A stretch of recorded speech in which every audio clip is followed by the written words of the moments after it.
Microdose, hosted by Kush Hayes. I'm talking the talk, cause they got things for you to know. That microdose, microdose, dose, dose.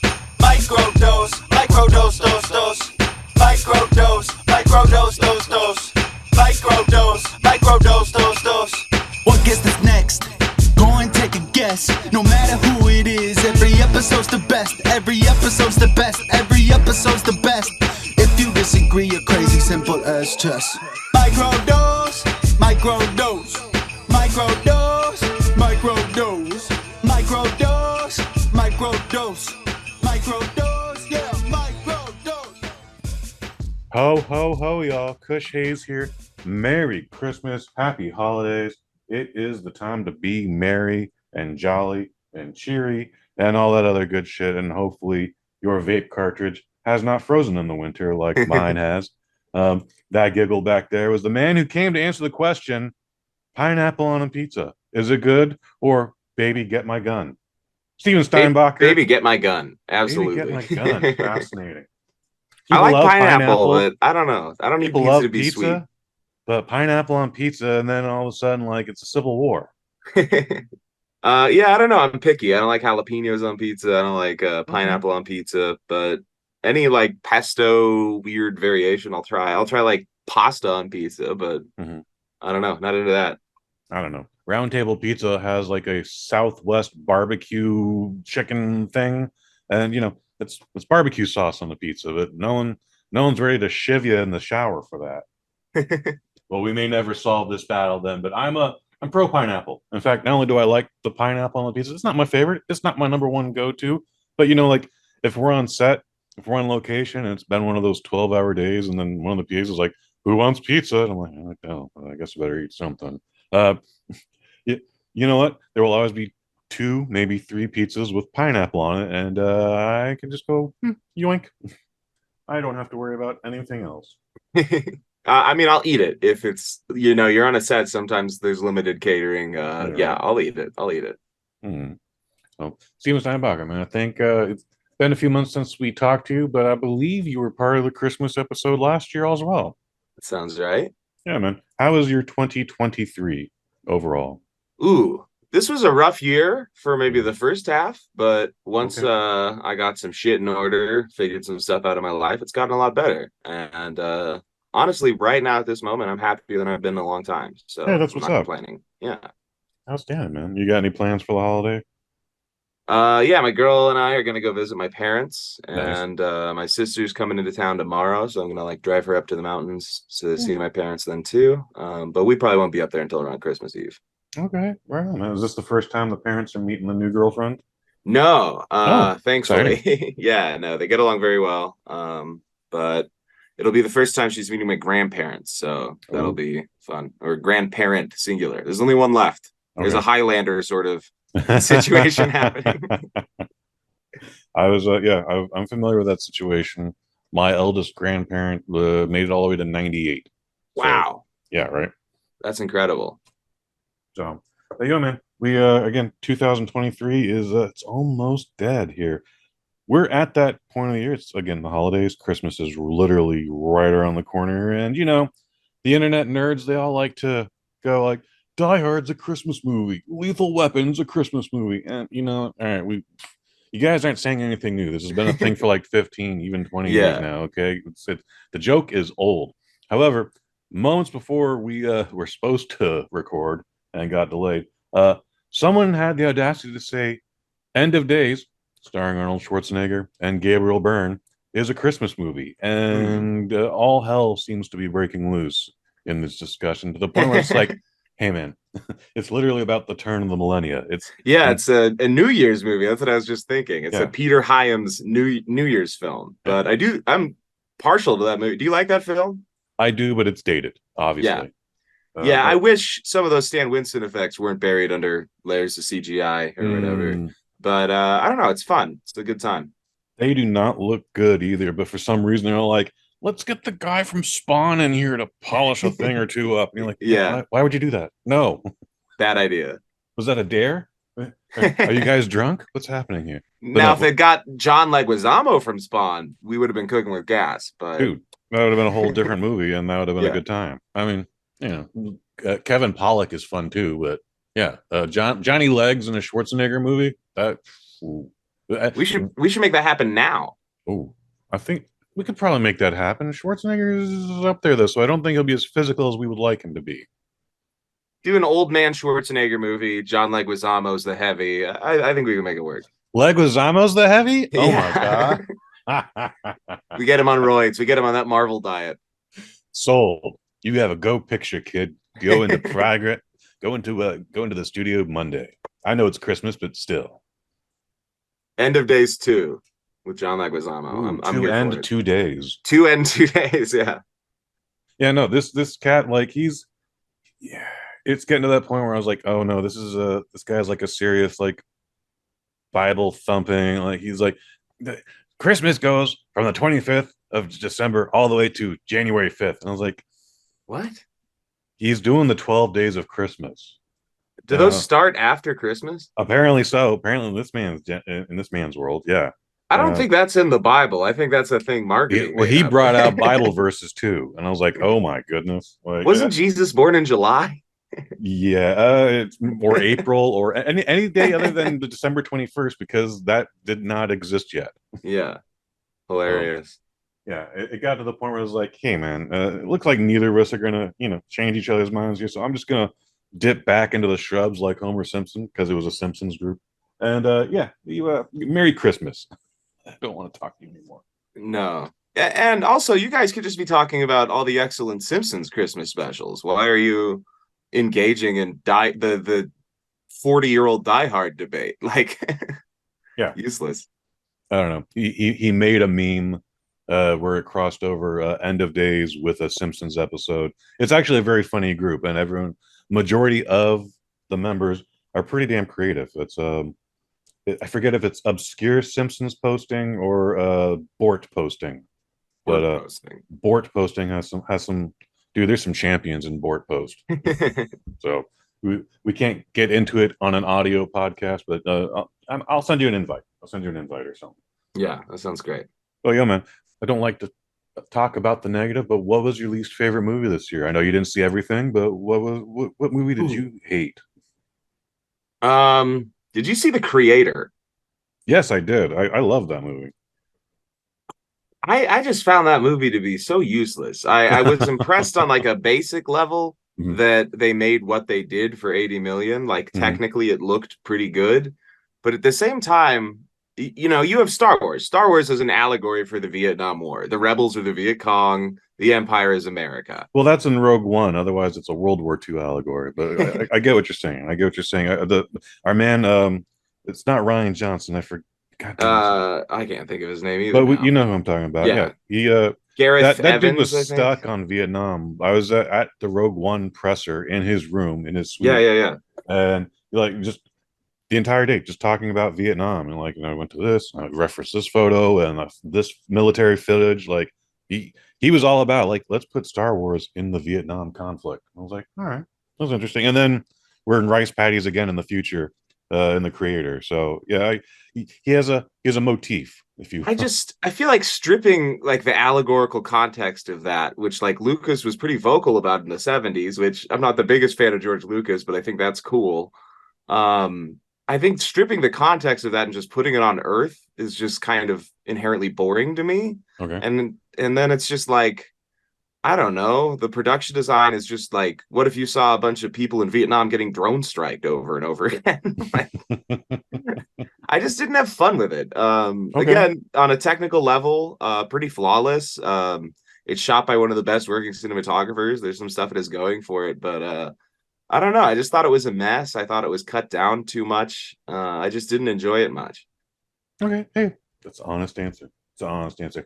But you're right. It isn't a fun movie. It's just our hero is dealing with PTSD the entire time. Like, he's missing an arm, he's missing a leg. Yeah. There's a baby that may or may not have happened, and then this child, and it's like, no, that's your baby, stupid. Anyway, so I get why you didn't like it, but I thought it was pretty good. I just watched it the other night on I think it's on Netflix. I might have just saw it on the Brother-in-Law Network. I forget, but yeah. My least favorite movie of the year. A lot of people like to go to Ant-Man Quantum Mania, and that thing was way too expensive and Yeah, was rushed for some reason. But no, it's not. It wasn't the worst movie of the year. it The was worst movie of the watchable. year, debatable, debatable. The worst movie of the year was Charlie Day's Fool's Paradise. Unfortunately, Oh yeah, I think you told me about that Mm. at some point. Yeah, I heard that was incredibly rough. He spent like 5 years working on that movie, 5 or 6 of them. Yeah, man. Well, to end up with the result we had, and it's just like, oh, and when you think of Charlie Day, much like Paul Paul Giamatti, Giamatti, like yeah. most of Charlie Day's thing is just yelling at the top of my lungs in a really screechy voice. My throat can't do it anymore. So he just does the opposite. And this is like, I ain't gonna say shit. I'm just gonna make funny faces and I'm gonna just look aimless. And that somehow filled up like 100 minutes. And you're just like, oh my god. And it's crazy because it's padded out with like really good actors. And again, it took 6 years to produce. It's just like, what happened here? Why did this not work? I did put on a movie I couldn't even finish the other day. The new McG film on Netflix, The Family Switch. Have you heard of this? Mm-mm. It's like some shitty Freaky Friday clone with Ed Uh, Helms and the girl from Freaky Friday, Jennifer Gardner. okay. Um, are you familiar with Mick G? He did the Charlie's Angels movies, which I like, but everything he's done since then, I have just loathed, Uh, and this was no exception. I've seen the Charlie's Angels movies. I like the first one. The second one is just dumb. He did Terminator Salvation also, right? That one's okay. I get like I don't have that one is like pretty empty of his like trademarks that he has now with just like these endless needle drops and like weird bad pop culture references. But this Family Switch movie, I gave up on it pretty immediately. I was like, Wow. this is horrible. Which I wasn't expecting too much from a Netflix Christmas original, but I did expect to be able to watch the thing from start to finish, and this just actively made me mad. It made my day worse. Okay, that sucks. So the Yeah, creator was better than that. I'll give it that. nice, nice. All right, well, well, that's one for the creator. I think we talked about the last time you here, and it really hasn't changed. My favorite movie of the year, not the best movie of the year, but my favorite movie of the year was Polite Society. It's I still want to catch that. Yeah, it's on Amazon Prime now. If you have that, nice. I do. if you're subscribed to that, good, good. It was a delightful film. And again, everyone has heard me rant and rave about it. Like it was, yeah, top notch. What's baffling to me, and I know that box office mojo like isn't law, but for some reason, this international movie, somehow only made $3 million worldwide. What the hell? Yeah, I think it would do a little better than that, just a considering I little, remember trailers for it and stuff. just a little bit better, maybe. But again, is that they're not law. Some I don't know who's been putting their numbers, but yeah, less than $3 million. That's a bummer. Did you see this Argentinian horror film When Evil Lurks? No, but that title sounds familiar. It got a lot of buzz on the festival circuit. Okay. But man, that movie caught me by surprise. It's one of the most dour horror films I've ever seen. Genuinely scared me Hmm. in a way a movie hasn't in I don't even know how long. But I highly recommend that one. That one caught me by surprise. Lots of on-screen child violence, both by children and towards children, in a Okay. way you just never. There's this scene where a girl gets dragged by a dog, and Jeez. it's just straight up one of the scariest visuals I've ever seen. Okay. And that's on Netflix now. I think it's a Shudder original. Okay. Would you say that's your favorite movie of the year? Well, we talked last time I was on. We talked about it a bit. I hadn't seen it yet. I was pretty blown away by Killers of the Flower Moon. That Okay. movie really really impressed me. I do get how the pacing wouldn't be for everyone, but just that like slow monotonous death roll really worked for me. I found it pretty harrowing and just so beautifully shot by Rodrigo Pietro. He Mhm. recreated a lot of the actual lighting techniques the Osage were using at the time. Mhm. So the movie just has like this just very very standout incredible visual palette, and just I don't know, that movie made a very very big impression on me. I thought about it a lot. Mhm. But also definitely not for everyone. Yeah. Scorsese's modern technique, he definitely makes very deliberate, very slowly paced movies, but for that one specifically I just felt like very haunted by the way he approached that subject matter. Okay. You think Miss Lily Gladstone is going to get an Oscar nomination? I hope so, man. She's pretty incredible in that film. But yeah, I liked her performance. It's a good looking movie. You know, you'd have to be missing your eyeballs to not think that. But yeah, the length just it tore me down, man. You know, and I've done, you know, triple features. I've done festivals that, you know, last 12 hours long, you know, and it's usually not a thing, but this one I'm just like exhausted by the end of it. Um, this movie, Oppenheimer, and I think like one other, John Wick, you know, the question of should we have an intermission again came up strong this year, in fact. And I say no, but then I also think like they fucking cram 30 minutes of trailers and ads Ahead right of before this the movie. 3.5 hour film. Yeah. I So honest what if we had the intermission, but that's the intermission, and just start throwing all the ads right in the center there. But start if the movie starts at 4, it starts at 4. All right, don't do this bullshit where we do 30 minutes of trailers, start the movie at 4:30, and then you're gonna give us an intermission 2 hours later. No, no, no, yeah. no, no, no. I think intermissions should be up to the director's discretion, I guess. Okay. Like if they really want you to just sit your ass in that seat, whatever. Mm-hmm. But we both saw RRR last year. That had Mm-hmm. an intermission, and Oh, that did didn't it? bother me one bit. Yeah. Okay. No, I saw it on Netflix here, so I didn't see it in the theater, but that's interesting. How long was the intermission for RRR? It was maybe a little less than 10 minutes, Okay, but it that's was not nice. bad. Like it was put in just the right spot. I felt like once the conflicts like were really, really set, and then you come back and you like go into this flashback scene. I saw that twice in theaters, so like it's Wow. pretty burned into my head. Okay. Nice, man. Nice. You have a favorite movie poster this year? From this year, Uh-huh.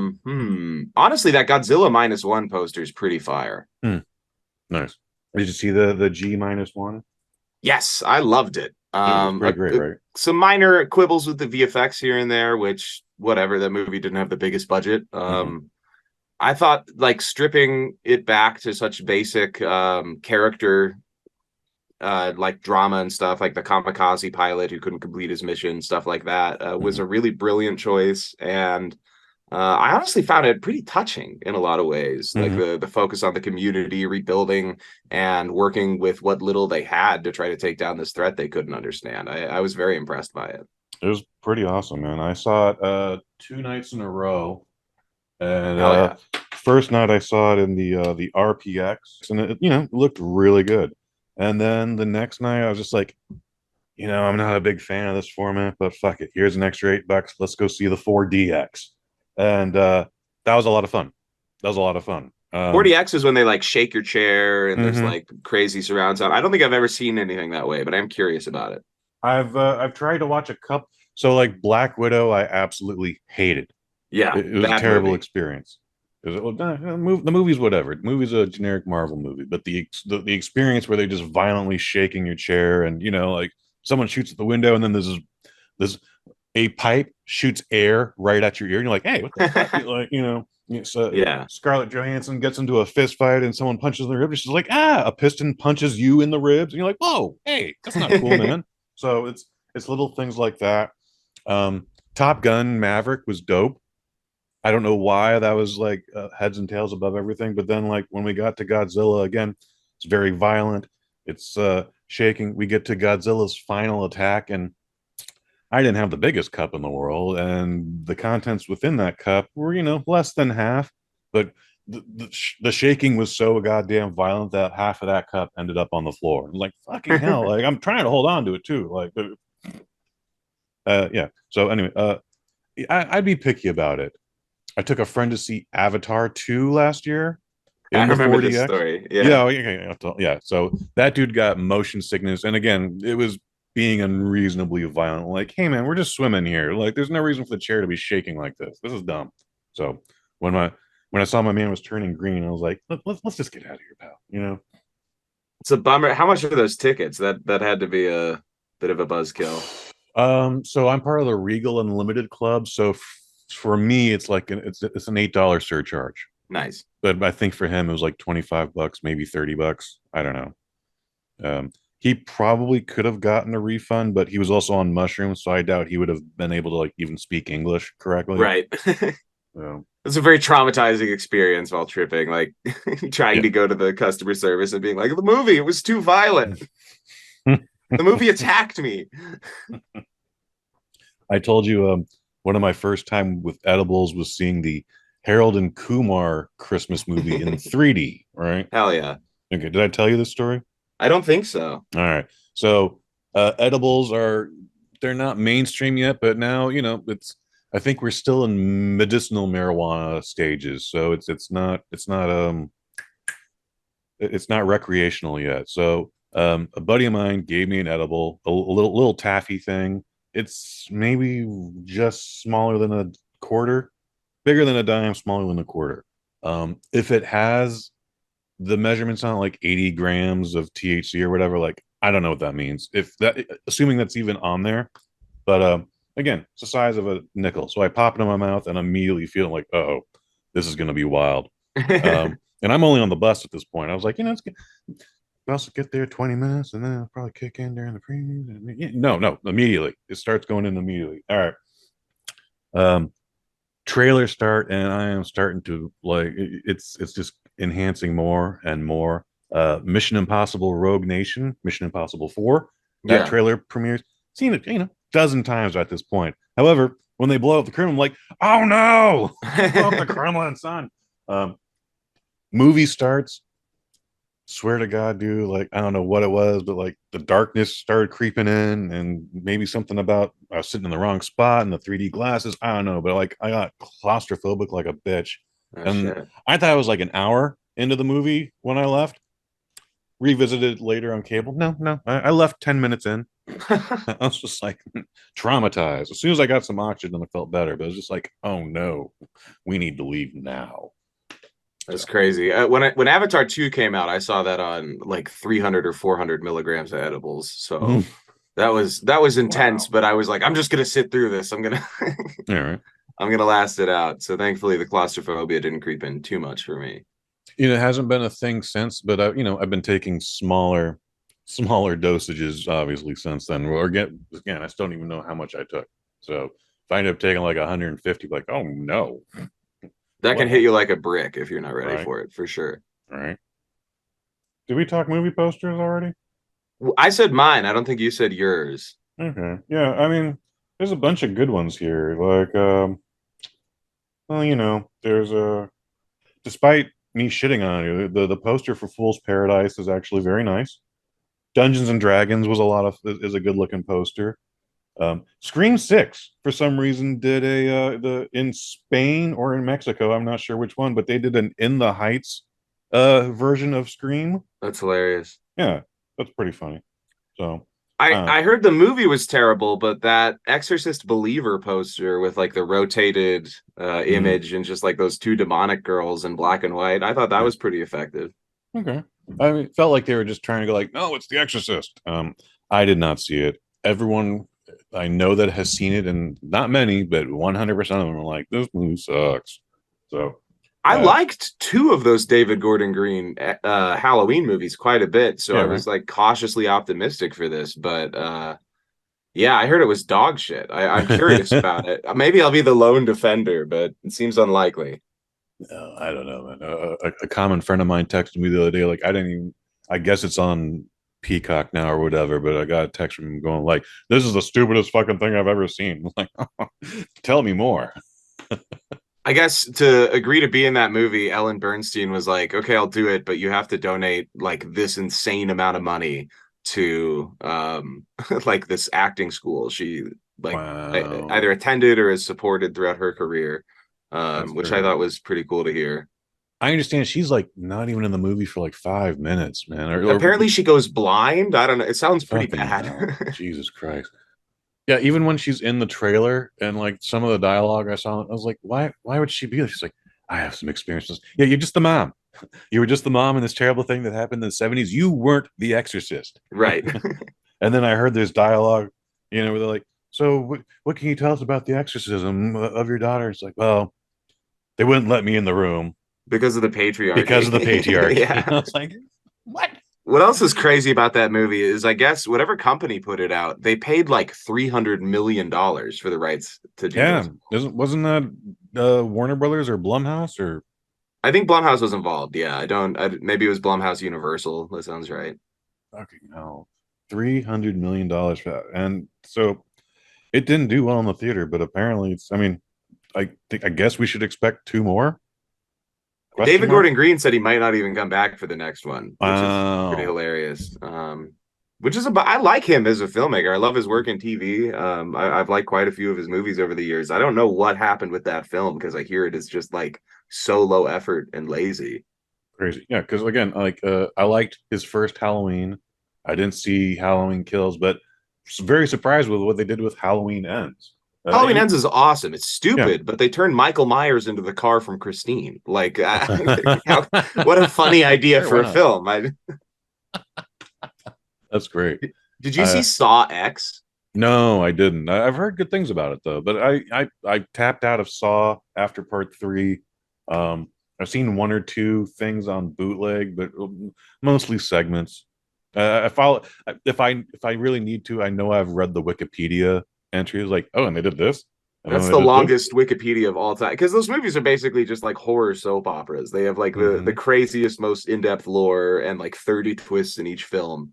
And I'm pretty partial to most of them just because I find them pretty humorous. But this new one is fire. It's a lot of fun. It's pretty nasty. It's shocking. They put a child in a saw trap. Oh, There's some crazy shit fun. in that movie. Okay, okay. You have my attention. I'll have to check that out when it's on one of the streaming things. Yeah, Um, maybe not one you need to catch in theaters, but I do recommend watching it. It was honestly one of my favorites of the year just because I had such a good time watching okay. it. I really liked Spiral. I felt like, oh, they're finally doing something. It's still Saw, but they're doing something just slightly different. And then apparently it didn't. No one else gave a shit, so they're like, well, see if we can dig John back up again. And Yeah, this one takes place in between one and two, and they don't attempt to de-age any of the cast. Like Amanda's back from two and three, Mhm. and it's kind of adorable the way they just like don't even put any effort into making them look younger. There's like a shitty Instagram filter over a couple shots, but like they didn't waste $100 million de-aging anyone. They were just like, fuck it, you're here to see Saw, we're gonna give you Saw. And it definitely delivers on that. Do you think they should just reboot the franchise? I mean, like How it do you didn't really have replace an end game when this thing started. Like no? they made Saw and then now it's successful, and then they just bought another strip and like we're gonna make this now Saw 2. You know. Yeah. In my personal opinion, I think they should just do 30 movies that take place between the events of Saw 1 and 2. I believe I heard somewhere that they're gonna do something similar to that. I guess Saw 11 comes out in October of next year. They haven't Mm-hmm. announced like any casting or directing details. I hope they stick with the guy they got for this one because he's also the guy who did 6, which is the Saw versus the US healthcare system movie. And that director also edited most of the film. So he has a pretty good finger on the pulse of what people want out of those movies. And the fact that they actually just straight up made Jigsaw the protagonist of this one, I thought was like a stroke of brilliance. Because it's not like they lost sight of how fucked up he is as a person, Mm-hmm. but you're there to see him. You're there to see his traps. So like why not focus on him? We don't need a bad detective story about following him around. It's I know. been I still done. can't get past the fact that again, yeah, this all started because this man was denied a health coverage because he can't afford the insurance or whatever the case is. However, he has an unlimited amount of credit at the Home Depot. Yeah. Somehow has access to abandoned buildings that no one is at. Somehow has the ability to put electricity in these things. If you start pulling threads on that sweater, and it's going to fall apart. Oh, So. those films are like adorably stupid in my opinion. They had like their morality plays are just like there's a movie where Jigsaw puts a woman in a trap because she's on antidepressants. Like you don't value your life. Jesus Christ, man. Maybe I'm just depressed. Right. But this one I feel does a good job of like putting you in like his perspective without like losing sight of who he is as a human in a way that's like pretty compelling. Okay. So I'll be interested to hear your thoughts on it. All right. Well, I'll have to watch it when it comes around. You follow the Golden Globes at all? Like everyone pretty much knows, like it's more of just a party that you watch on TV. Right. Maybe some stuff will give you a hint as to who wins the Oscars 2 weeks later, but um, they came up with a couple new categories. There's the I think it's the best performer at the box office. So that Mm. to me is just like none of these Marvel movies are winning awards. We need to find a way to like give them some amount of pedigree they're not getting right now. I don't know. Like obviously no Marvel movie lit up the box office this year. No. So hell, if that means Oppenheimer has an easier time sweeping there, whatever. But in my opinion, what does box office really have to do with the merit of a picture? Like I don't really understand the necessity for that category at all. Well, also, how does it work? Because there's like 10 nominees. Taylor Swift is on it, and her movie did pretty good considering everything. But Barbie also made like $1.5 million, not just domestically, not just internationally, but like worldwide. So like, Yeah. wouldn't that just isn't that already the shoe-in? It has to be, I think. But yeah, Barbie is the biggest picture of the year, isn't it? Like as far as money made, yeah. And that's pretty impressive in a way, considering how many people wrote it off when it was announced. Yeah, right. I mean, it's one of those things like, I guess we're doing this now. Huh? I guess we had the Lego movie. I mean, I thought that movie was pretty cute. I thought they did no, some it was good great. stuff with it. Yeah. I saw it. I saw it here, and then I saw it again in Amsterdam, and I was on mushrooms both times. Nice. Yeah, it was great. It was Same great. cinematographer as Killers of the Flower Moon. Very colorful. Oh, they Did you see Oppenheimer on shrooms? That had to be something. no, I just had rum that night. In fact, I was gonna try and do the Barbenheimer gimmick, but by the end of Oppenheimer, I was just like, I'm tired. I'm a little exhausted, kind of down. I think I'm just gonna walk home. Yeah. I didn't do the double feature. I saw both, I think, like a couple days before they came out because I was working at a theater. Thankfully, because I just can't imagine. Like I love that both those movies kind of popped each other up in the box office to an extent because of that phenomena, but it's a bad combo of films in a way. Well, the whole meme was silly because it's like, well, for every time a Saw comes out, Paw Patrol's right there too. Like Yeah. none of this doesn't matter. I don't know why this one incident like took the world by storm. It was a global phenomenon, both of those movies. So, did you know we had 6 movies this year about some true story about the production of a certain item? I'm talking about the Nike Air Jordan movie. I'm talking about Tetris. I'm talking about the Beanie Babies had a thing. Flamin' Hot Cheetos had a movie. Dumb Money, the GameSpot stick scandal. Yeah, that was a good one too, man. Did you see any of these? I only saw Blackberry, and I loved Blackberry. Blackberry is but pretty dope. I heard they were all watchable. Yes. I don't know which one was the best one. I believe I've seen them all. Blackberry might have been the best one. And for some reason, that's on none of these nomination lists. Because Did you hear Blackberry's getting re-edited into a 4-hour miniseries? Yes. In fact, I think that's out now. I might be wrong about that, but it's for the AMC. I don't know about that. Maybe just let it be a 2-hour movie, but Okay. it could be great. All of it. I don't know. Well, I want to say when the movie came out, there was one or both of the strikes was going on, so it was like, maybe if we chop it up, then we can send Glenn Howard out there and he'll advertise it again. Right. So, yeah, I don't know. It should be fine, but like Tarantino took the Hateful Eight and turned that into a 3-part miniseries. How much new footage was in that though? Because like there was the roadshow version that was a little longer than just like the standard theatrical release. I didn't see the original theatrical release or the roadshow version. My only experience was the miniseries, and I was like, all right, I get it. I only saw it on 70 millimeter in its initial like roadshow release, but I really liked that movie. It's pretty compelling. Nice. And that had an intermission with it, didn't it? Yes, it did. Very cozy intermission. Oh, cozy. What made it cozy? Ennio Morricone score. Oh, okay. There you go. That will do it. A lot of his score for that film was recycled from The Exorcist 2, The Heretic, and The Thing. Like there were songs that weren't used in either of those films that hilarious. Tarantino repurposed for The Hateful Eight. And the stuff that Morricone did compose for it was excellent. But I've always been a little salty that was what got him the Oscar. Like the Legacy Award, that's cool, but Johan Johansson's work for Sicario that year was so incredible and so influential in so many different things. And then he died before Morricone. Is there anything you're looking forward to in 2024? I know it's still kind of early and we're just getting the trailers now, but anything like, oh, this thing in April is going to be fire, Kush.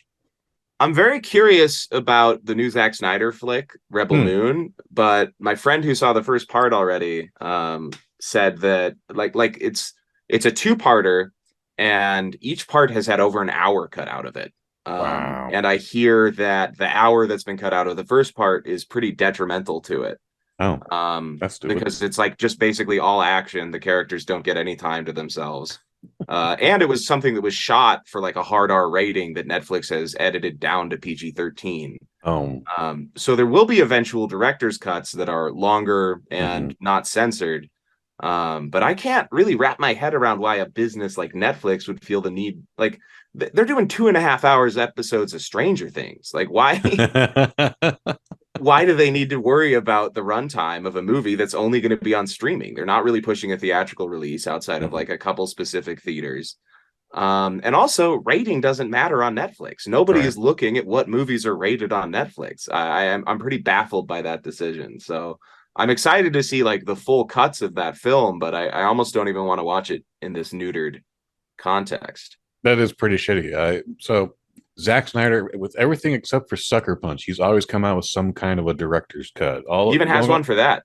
Oh, is there one for that now? Yeah, it's called the Ultimate Cut. Ew, gross. I'm still not seeing it. I hate Sucker Punch is Hitler, dude. That was my review of Sucker Punch. Just like, what the fuck am I watching, dude? Anyway, so yeah, I have a feeling this is just a knee-jerk reaction, a knee-jerk guess, but Netflix is trying to do a restore the Snyder cut thing. I think they're trying to like build their own like fan campaign to like have more hype for the film later on so they can release it twice. But that just seems like it's going to bite them in the ass because it's going to make people mad at Netflix. Like I really don't know why they would do this. Seriously, that's just dumb. I'm officially like, that's just dumb. Why would you do that? I guess he hasn't had one for the Land of the Dead or whatever this Army of the Dead, yeah. Army of the Dead. He hasn't done and that one yet. was like maybe too long. That one is like 2.5 hours. Fucking hell. Yeah. You know what I liked about Army of the Dead? The opening credits. And I was like, that's the movie I want to see. Can we go back to that movie?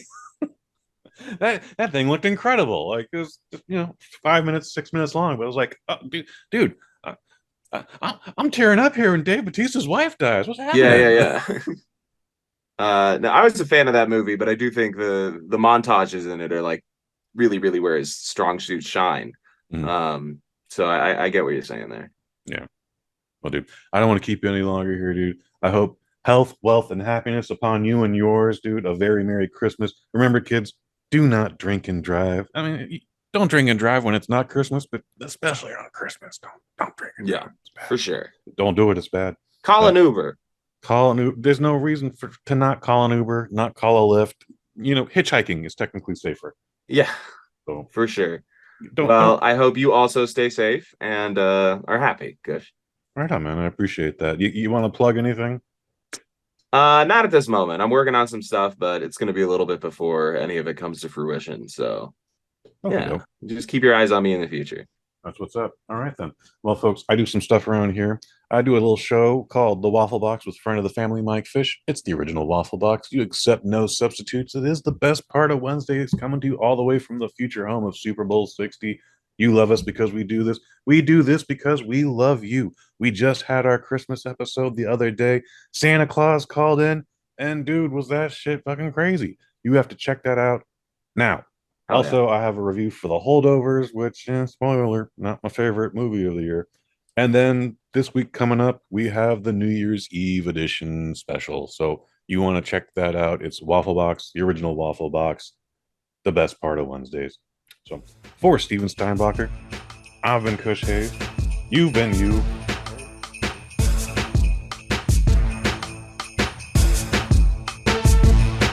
Microdose, microdose, microdose, microdose, microdose, microdose, microdose, yeah, microdose.